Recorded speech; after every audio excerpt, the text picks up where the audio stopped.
हुण असी अपने डायग्नोज वाल जा रहे हैं। पहला सिर्फ डॉक्टर सिम्टम्स देखता है कि तुमको क्या क्या बीमारियां हैं, कैसे कैसे हो रहा है, खारिश हो रही है, कान बंद हो गया, गला खराब है, खांसी आती है, ये सारे सिम्टम्स ने।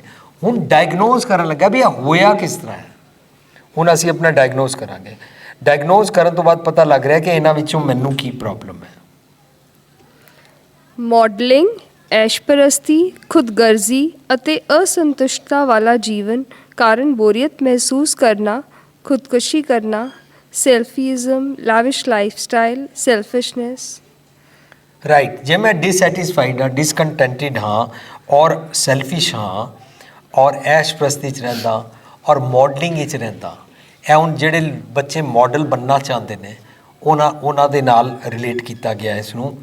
ਤਾਂ ਔਰ ਲੈਵਿਸ਼ ਲਾਈਫ ਸਟਾਈਲ ਰੱਖਦੇ ਨੇ, ਉਹ ਸੈਲਫਿਸ਼ ਹੁੰਦੇ ਨੇ ਔਰ ਬੋਰਡਮ ਦੇ ਉਹਦੇ 'ਚ ਫਸੇ ਨੇ। ਇਹਦਾ ਮਤਲਬ ਇਹ ਡਾਇਗਨੋਜ਼ ਕੀਤਾ ਜਾ ਰਿਹਾ ਕਿ ਇੰਝ ਜਿਹੜੇ ਕਰਦੇ ਨੇ they are definitely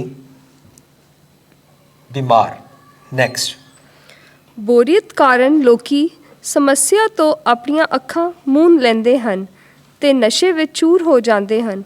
can't cope up with problems and get indulged in smoking, alcohol, drugs। ਹਾਂਜੀ, ਇਹ ਜਿਹੜੇ ਨਸ਼ੇ ਨੇ ਨਾ, ਸਿਰਫ ਸ਼ਰਾਬ ਔਰ ਡਰਗ ਇਹੀ ਨਸ਼ਾ ਨਹੀਂ ਹੈ।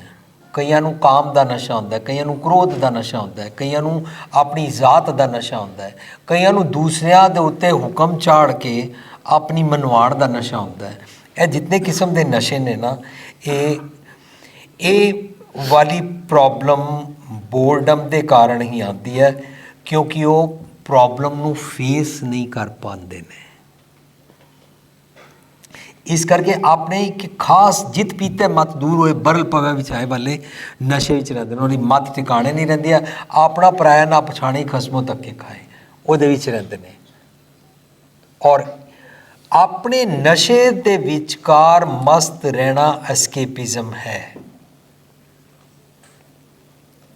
भावें वो काम दा होवे, भावें क्रोध दा होवे ते भावें अपनी जात दा माण होवे ते अपनी रज गुण दी मर्जी चलाण दा होवे। तुसी सब ने वो सुनिया है जिहड़ा एक बच्चे नूं टीचर ने पूछया, तुम्हारे को किसी चीज़ से डर लगता है? कहंदा नहीं। कहंदा तुम्हारे घर में सबसे डरपोक कौन है? कहंदा मेरे पापा। पूछा क्यों तेरे पापा क्यों डरपोक है? कहंदा अभी तक मम्मी के साथ सोते हैं। दैट मीन्स किधरे कोई काम सता रहा है। दैट मीन्स कि किधरे कोई जिस तरह असी पिछला सैमीनार किया सी छुगमल कि बई मेरे रो बैठा, मेरी दासी मेरे कोल मेरे नाल रवे।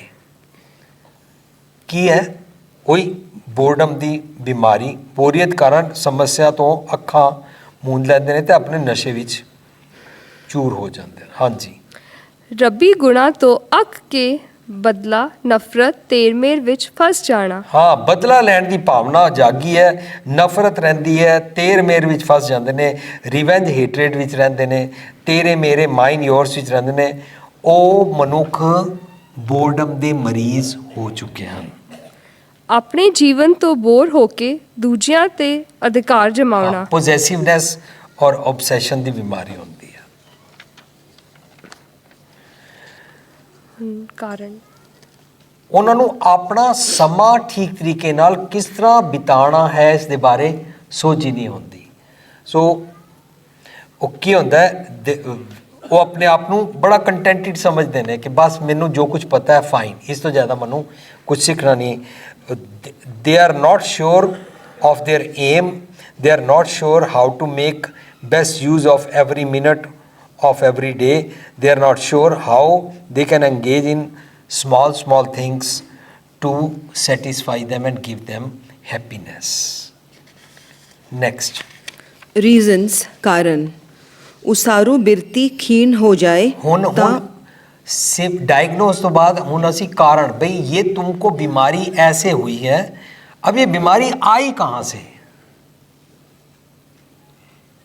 कारण ਉਸਾਰੂ ਬਿਰਤੀ ਖੀਨ ਹੋ ਜਾਏ ਤਾਂ ਬੋਰ ਹੋ ਜਾਂਦੇ ਹਾਂ, ਲੂਜ਼ਿੰਗ ਕ੍ਰੀਏਟੀਵਿਟੀ। ਅਸੀਂ ਮਤਲਬ ਉਸਾਰੂ ਬਿਰਤੀ ਨਹੀਂ ਰਹਿੰਦੀ ਹੈ, ਹਮੇਸ਼ਾ ਕ੍ਰੀਏਟੀਵਿਟੀ ਖਤਮ ਹੋ ਚੁੱਕੀ ਹੈ ਔਰ ਅਸੀਂ ਆਪਣੀ ਜਿਹੜੀ ਨੌਲੇਜ ਚਤਰਾਈ ਹੈ ਉਹਦੇ ਤੱਕ ਲਿਮਿਟਿਡ ਹੋ ਗਏ ਹਾਂ।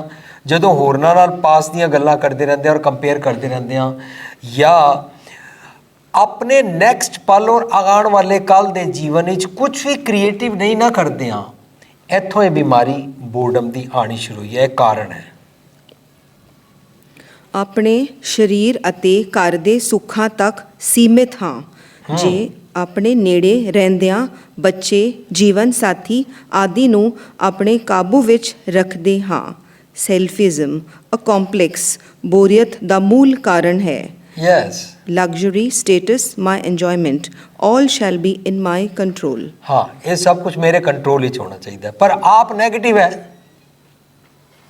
ਆਪ ਜੋ ਇਨਸਾਨ ਨੈਗੇਟਿਵ ਹੈ ਨਾ, ਉਹ ਇਨਸਾਨ ਇਸ ਤਰੀਕੇ ਨਾਲ ਜੋ ਮਰਜ਼ੀ ਪੋਜੈਸ਼ਨਸ ਰੱਖ ਲਵੇ, ਜਿਸ ਤਰ੍ਹਾਂ ਮਰਜ਼ੀ ਸਾਜ਼ੋ ਸਮਾਨ ਇਕੱਠਾ ਕਰ ਲਏ, ਜਿਸ ਤਰ੍ਹਾਂ ਮਰਜ਼ੀ ਪੈਸੇ ਔਰ ਦੁਨੀਆ ਭਰ ਦੀ ਲਗਜ਼ਰੀ ਆਪਣੇ ਬਸ ਕਰਨਾ ਚਾਹਵੇ ਜਾਂ ਮਨੁੱਖਾਂ ਨੂੰ ਆਪਣੇ ਥੱਲੇ ਰੱਖਣਾ ਚਾਹੇ ਜਾਂ ਕੁੱਤੇ, ਬਿੱਲੀ ਔਰ ਹਾਥੀ ਔਰ ਘੋੜੇ ਰੱਖ ਲਵੇ, ਉਹ ਜੇ ਆਪ ਨੈਗੇਟਿਵ ਹੈ ਨਾ ਤਾਂ ਉਹ ਇਸ ਬੋਰਡਮ ਦੀ ਬਿਮਾਰੀ ਤੋਂ ਨਹੀਂ ਛੁੱਟ ਸਕਦਾ, ਬਲਕਿ ਇਸ ਤੋਂ ਆਸਤਾ ਆਸਤਾ ਅੱਗੇ ਹੋਰ ਉਸ ਨੂੰ ਬਿਮਾਰੀਆਂ ਘੇਰਦੀਆਂ ਜਾਣਗੀਆਂ।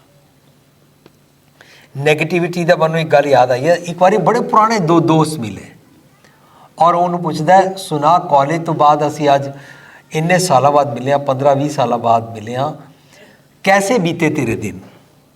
ਕਹਿੰਦਾ ਕੋਈ ਖਾਸ ਨਹੀਂ, ਖਾਸ ਚੰਗੇ ਦਿਨ ਨਹੀਂ ਬੀਤੇ। ਤਾਂ ਕਹਿੰਦਾ ਅੱਛਾ, ਇਹ ਤਾਂ ਕਿਸ ਤਰ੍ਹਾਂ ਤੂੰ ਕਹਿ ਰਿਹਾ? ਕਹਿੰਦਾ ਦਰਅਸਲ ਮੇਰਾ ਵਿਆਹ ਹੋ ਗਿਆ ਸੀ। ਹੈ, ਤੇਰਾ ਵਿਆਹ ਹੋ ਗਿਆ ਸੀ? ਤੂੰ ਕਹਿੰਦਾ ਖਾਸ ਚੰਗੇ ਦਿਨ ਨਹੀਂ ਬੀਤੇ, ਇਹ ਤਾਂ ਬੜਾ ਚੰਗਾ ਹੋਇਆ ਹੋਣਾ। ਕਹਿੰਦਾ ਨਹੀਂ ਨਹੀਂ, ਇੰਨਾ ਵੀ ਬੁਰਾ ਨਹੀਂ, ਇੰਨਾ ਚੰਗਾ ਖਾਸ ਨਹੀਂ ਆ। ਮੇਰੀ ਵਹੁਟੀ ਦਾ ਨਾ ਦਰਅਸਲ ਸੁਭਾਅ ਚੰਗਾ ਨਹੀਂ ਹੈ। ਆਪ ਨੈਗੇਟਿਵ ਹੈ ਔਰ ਕਹਿੰਦਾ ਮੇਰੀ ਵਹੁਟੀ ਦਾ ਨਾ ਦਰਅਸਲ ਸੁਭਾਅ ਚੰਗਾ ਨਹੀਂ ਹੈ। ਫਿਰ ਉਹਦਾ ਦੋਸਤ ਪੁੱਛਦਾ, ਫਿਰ ਤਾਂ ਤੇਰੀ ਜ਼ਿੰਦਗੀ ਨਰਕ ਬਣ ਗਈ ਹੋਏਗੀ। ਕਹਿੰਦਾ ਨਹੀਂ ਨਹੀਂ, ਇੰਨੀ ਵੀ ਬੁਰੀ ਨਹੀਂ। ਇਹਨੇ ਗੱਲ ਹਰ ਨਾ ਹੀ ਕਰਨੀ ਹੈ। ਨਹੀਂ ਨਹੀਂ, ਇੰਨੀ ਵੀ ਬੁਰੀ ਨਹੀਂ, ਬਿਕੋਜ਼ ਦਾਜ ਵਿੱਚ ਬੜਾ ਕੈਸ਼ ਲਿਆਈ ਸੀ। ਫਿਰ ਉਹ ਦੋਸਤ ਕਹਿੰਦਾ ਅੱਛਾ, ਫਿਰ ਕੈਸ਼ ਤੇ ਬੜੇ ਕੰਮ ਆਇਆ ਹੋਣਾ। ਕਹਿੰਦਾ ਨਹੀਂ ਨਹੀਂ, ਮੈਂ ਉਹਦੀ ਦੁਕਾਨ ਖਰੀਦ ਲਈ ਸੀ। ਕਹਿੰਦਾ ਅੱਛਾ, ਫਿਰ ਦੁਕਾਨ 'ਤੇ ਤਾਂ ਬੜੀ ਵਿਕਰੀ ਹੋਈ ਹੋਣੀ। ਕਹਿੰਦਾ ਨਹੀਂ, ਕੋਈ ਖਾਸ ਵਿਕਰੀ ਨਹੀਂ ਸੀ ਹੁੰਦੀ। ਮਤਲਬ ਹਰ ਗੱਲ ਨੈਗੇਟਿਵ ਰੱਖ ਕੇ ਚੱਲਣੀ ਹੈ। ਨਾ ਪਤਨੀ, ਨਾ ਉਹਦਾ ਦਾਜ, ਨਾ ਉਹਦੇ ਪੇਕੇ, ਨਾ ਪਤਨੀ ਦੇ ਗੁਣ, ਕਿਸੇ ਗੱਲ ਨੂੰ ਵਡਿਆਣਾ ਨਹੀਂ ਹੈ। ਔਰ ਉੱਤੋਂ ਕਹਿ ਰਿਹਾ ਹੈ ਕਿ ਜਿਹੜੀ ਉਹਦੇ ਪੈਸੇ ਦੇ ਨਾਲ ਦੁਕਾਨ ਲਈ ਸੀ ਉਹ ਵੀ ਕੋਈ ਖਾਸ ਨਹੀਂ। ਉਹ ਫਿਰ ਕੀ ਕੀਤਾ, ਤੇਰੀ ਤਾਂ ਦੁਕਾਨ ਬੜੀ ਵਧੀਆ ਸੀ ਤੇ ਦੁਕਾਨ ਵਿਕਰੀ ਨਹੀਂ ਹੋਈ, ਕੀ ਨਹੀਂ ਹੋਇਆ? ਕਹਿੰਦਾ ਨਹੀਂ, ਸ਼ੌਪ 'ਚੋਂ ਕੋਈ ਖਾਸ ਪ੍ਰੋਫਿਟ ਨਹੀਂ ਹੋਇਆ। ਤੂੰ ਕਹਿੰਦਾ ਸ਼ੋ ਹੋਇਆ, ਪਰ ਮੈਨੂੰ ਕੋਈ ਖਾਸ ਪ੍ਰੋਫਿਟ ਨਹੀਂ ਹੋਇਆ ਕਿਉਂਕਿ ਖਾਸ ਸੇਲ ਨਹੀਂ ਸੀ ਹੁੰਦੀ। ਕਹਿੰਦਾ ਫਿਰ ਤਾਂ ਬੜੀ ਮੁਸ਼ਕਿਲ ਹੋਈ ਹੋਣੀ। ਹੁਣ ਨੈਗੇਟਿਵ ਹੈ, ਕਹਿੰਦਾ ਨਹੀਂ ਨਹੀਂ, ਕੋਈ ਖਾਸ ਮੁਸ਼ਕਿਲ ਨਹੀਂ ਹੋਈ, ਮੈਂ ਦੁਕਾਨ ਪ੍ਰੋਫਿਟ ਹੀ ਵੇਚਤੀ। ਕਹਿੰਦਾ ਅੱਛਾ, ਫਿਰ ਤੇ ਇਹ ਤਾਂ ਬੜਾ ਵਧੀਆ ਹੋ ਗਿਆ। ਕਹਿੰਦਾ ਕਿੱਥੇ ਵਧੀਆ ਹੋ ਗਿਆ, ਮੈਂ ਤਾਂ ਉਸ ਪੈਸੇ ਦਾ ਘਰ ਲੈ ਲਿਆ ਸੀ। ਕਹਿੰਦਾ ਅੱਛਾ, ਤੂੰ ਘਰ ਲੈ ਲਿਆ ਸੀ, ਫਿਰ ਤੇ ਚੰਗਾ ਹੋ ਗਿਆ। ਕਹਿੰਦਾ ਕਿੱਥੇ ਚੰਗਾ ਹੋ ਗਿਆ, ਘਰ ਸੜ ਗਿਆ। ਕਹਿੰਦਾ ਜੇ ਘਰ ਸੜ ਗਿਆ ਸੀ ਤੇ ਬੜਾ ਮਾੜਾ ਹੋਇਆ। ਕਹਿੰਦਾ ਕਿੱਥੇ ਮਾੜਾ ਹੋਇਆ, ਉਹ ਜਿਹੜੀ ਨਕੰਮੀ ਵਹੁਟੀ ਸੀ ਨਾਲ ਸੜ ਗਈ। Means you are negative, always blaming on others and never happy in any situation. boredom ਦਾ ਮਰੀਜ਼ ਹੈ।